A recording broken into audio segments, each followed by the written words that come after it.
अस्सलामुअलैकुम नाज़रीन। एपिसोड के शुरुआत में हम देखते हैं मंगोल कैंप के पास बेंदर सिपाहियों के साथ छुपा बैठा होता है और पूरी तरह से कैंप का जायजा ले रहा होता है। उन्हें देखते हुए शामिल कहता है, ये बिल्कुल भी मंगोलों की तरह नहीं लगते। जवाबन बेंदर कहता है, शामिल अब मंगोल फौज में अलखानी रियासत के मुख्तलिफ लोग शामिल हो चुके हैं। एल्चम खातून की बात सुनी थी तुमने? अब इनमें हसन सब्बा के पैरोकार भी शामिल हैं। पीछे ओरहान एल्चम खातून के हाथ बांध देता है तो एल्चम खातून उससे पूछती है, ओरहान साहब क्या आपको लगता है कि ये मंसूबा कामयाब होगा? तो ओरहान कहता है, अगर हम कामयाब नहीं होंगे तो क्या होगा? ज्यादा से ज्यादा ये होगा कि हम अपनी जानें खो देंगे। अगर आपको डर लग रहा है तो आप पीछे हो जाएं। तो एल्चम खातून कहती हैं, हम मंगोलों के बाई के खून को सूंघ कर बड़े हुए हैं ओरहान साहब, महल्लात में नहीं। यह सुनकर ओरहान कहता है, तो फिर अपना फर्ज बखूबी निभाएं। चलें। इसके साथ ही वो सब आगे बढ़ जाते हैं। उधर हम देखते हैं कि एतरानोस किले में सिपाहियों की दौड़े लगी होती हैं और गवर्नर पूछता है, क्या तुमने नीकिया और बुरसा खबर भेज दी है? जवाब में कमांडर कहता है, घोड़ों का निकलना नामुमकिन है जनाब। किले का मुकम्मल मुआसरा कर लिया गया है। इसलिए मैं बुलंदी पर खड़ा बसंती सिपाही बुलंद आवाज से कहता है, तुर्क आ रहे हैं, सिर्फ चंद सवार हैं। इसके साथ ही बुरहान किले के बाहर पहुंचता है और सिपाही से कहता है, गवर्नर को इतला दो कि उस्मान साहब आए हैं। गवर्नर भी ओलिया के साथ बुलंदी पर आ जाता है और गवर्नर ओलिया से पूछता है, उस्मान किस बात पर भरोसा करके यहाँ इस तरह अकेला आ सकता है? तो ओलिया कहती है, उसके पास जरूर कुछ होना चाहिए। फिर बुरहान कहता है, गवर्नर लियोन हमारे पास है। अब या तो तुम दरवाजा खोलोगे या हम ये दीवारें तुम्हारे सरों पर गिरा देंगे। इसलिए में उस्मान साहब गवर्नर लियोन को लेकर वहाँ आते हैं। लियोन जख्मी होता है और उसके हाथ बंधे होते हैं। उस्मान साहब उनसे कहते हैं, ये देखो मैं गवर्नर को लाया हूँ, दरवाजा खोलो।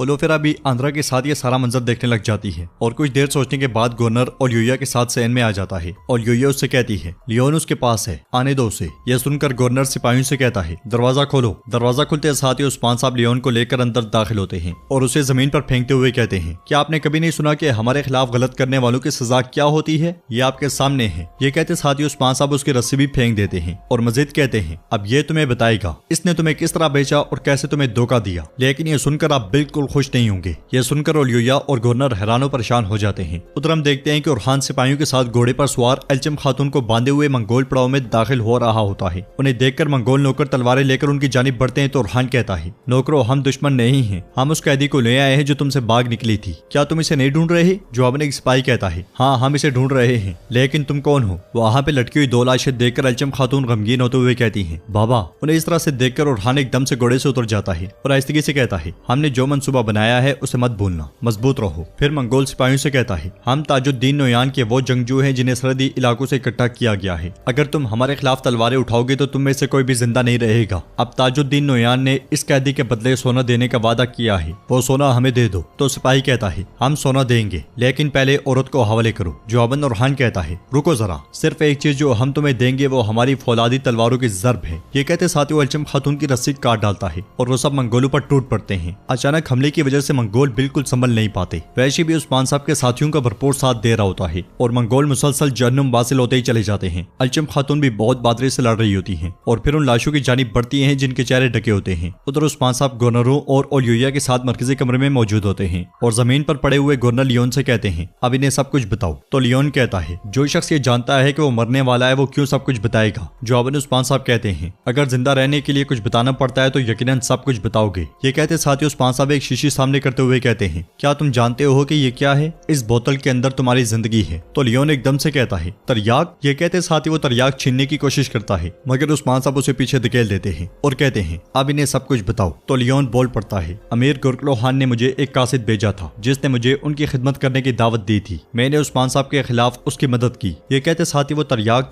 कहते हुए फिर से उस्मान साहब की जानिब बढ़ता है। इस बार भी उस्मान साहब उसे पीछे धकेल देते हैं और कहते हैं, अब अपने दोस्तों से गद्दारी के बारे में बताओ। जवाबन लियोन कहता है, मैं इससे ज्यादा कुछ नहीं बता सकता। यह सुनकर उस्मान साहब बोतल गिराते हैं और दूसरे हाथ से थाम लेते हैं। उनके थामने से पहले ही लियोन कहता है, ठीक है मैं बताता हूँ। अमीर गुरकलो खान तमाम गवर्नरों के किलों पर कब्जा करने के लिए आने वाला था। यह सुनकर गवर्नर कहता है, इसके बावजूद तुम उसके साथ खड़े रहे। जवाबन लियोन कहता है, गुरकलो खान उसके बाद सब के लिए मुझे दे देता, इसलिए मैंने उसकी मदद की। ये कहते साथ ही वो तरियाक की जानिब बढ़ता है और कहता है, ज्यादा वक्त बाकी नहीं है उस्मान साहब, मैं मर जाऊंगा, मुझे तरियाक दें। लियोन बहुत तड़पता है। उस्मान साहब उसे पीछे धकेलते हुए कहते हैं, तो तुम तरियाक चाहते हो? हाँ, तुम ये चाहते हो? ये कहते साथ ही उस्मान साहब बोतल तोड़ डालते हैं। तो लियोन तरियाक की जानिब बढ़ते हुए कहता है, ये तुमने क्या किया? ये तुमने क्या किया? ये मेरे जिंदा रहने की वजह था। जवाबन उस्मान साहब कहते हैं, गवर्नर कुछ देर पहले जो तुमने पिया वो सिर्फ एक पानी था, अंदर जहर या कोई और चीज नहीं थी और तुम्हारे खून में दौड़ने वाली चीज मौत का खौफ है। ये सुनते साथ ही लियोन मजीद परेशान हो जाता है। उधर हम देखते हैं कि एल्चम खातून गमगीन होते हुए उन लाशों के पास आती हैं और एक लाश को पकड़कर रोते हुए कहती हैं, मेरे बाबा, उन्हें उन्हें गमगीन देखकर उरहान भी उनके पास आ जाता है और अलचम खातून कहती हैं, हमने देर कर दी, हमने बहुत देर कर दी। इसके साथ ही उरहान आगे बढ़कर लाश पर से कपड़ा हटा देता है और उस शख्स की आंखें बंद कर देता है। मगर जब अलचम खातून देखती हैं तो वो कहती हैं, ये मेरे बाबा नहीं है। यह सुनकर उरहान भी अल्लाह का शुक्र अदा करता है। देखते ही देखते करजल हसन भी सिपाहियों के साथ वहां पहुंच जाता है और उरहान से कहता है, आज तुम्हें मेरे हाथों से कोई नहीं बचा सकता। जवाबन उरहान उसकी जानिब बढ़ते हुए कहता है, अब मैं तुम्हें खत्म कर दूंगा, इस बार तुम मेरे हाथों से नहीं बच सकोगे। लेकिन पहले यह बताओ कि अकबाशली गुंदूज साहब कहाँ हैं? करजल हसन सिपाहियों से कहता है, नौकरों सबको मार डालो, किसी को भी जिंदा मत छोड़ना। इसके साथ ही वो एक दूसरे की जानिब बढ़ते हैं। उधर अतरानोस किले में उस्मान साहब कहते हैं, इस कुत्ते को मैं तुम्हारे पास छोड़ दूंगा। अगले ही पल लियोन गवर्नर की तलवार निकालकर उस्मान साहब पर हमला करता है, मगर उस्मान साहब उसे जमीन पर पटक देते हैं और कहते हैं, मैं इस कुत्ते को नहीं मारूंगा। गवर्नर लियोन से पूछता है, तुमने इतने अरसे में कितनी बार अपने भाइयों को मंगोलों के हाथ भेज दिया? हाँ। तो लियोन उठते हुए कहता है, इसने शहंशाह रोम के अजीम हुक्मरान को तुम्हारी आंखों के सामने जलील और ख्वार कर दिया और तुम लोगों को फर्क तक नहीं पड़ा। यह सुनकर गवर्नर कहता है, यह तुम्हें रोम से गद्दारी करने से पहले सोचना चाहिए था। जवाबन लियोन कहता है, क्या सिर्फ मैं ही हूँ जिसने गद्दारी की? इससे पहले कि वो मजीद कुछ कहता और यूया उसका गला काट डालती है। होलोफेरा भी एक जानिब खड़े होकर ये सारा मंजर देख रही होती है। लियोन को मारने के बाद यूया कहती है, रोम में गद्दार ज्यादा देर बात नहीं कर सकते, आप हमसे क्या चाहते हैं उस्मान साहब? जवाबन उस्मान साहब कहते हैं, वो टैक्स जो आपने अदा करने का वादा किया था वो भी फौरन। जवाबन गवर्नर कहता है, उस्मान साहब हम इसे एक हफ्ते के अंदर अदा नहीं कर सकते। तो उस्मान साहब कहते हैं, आज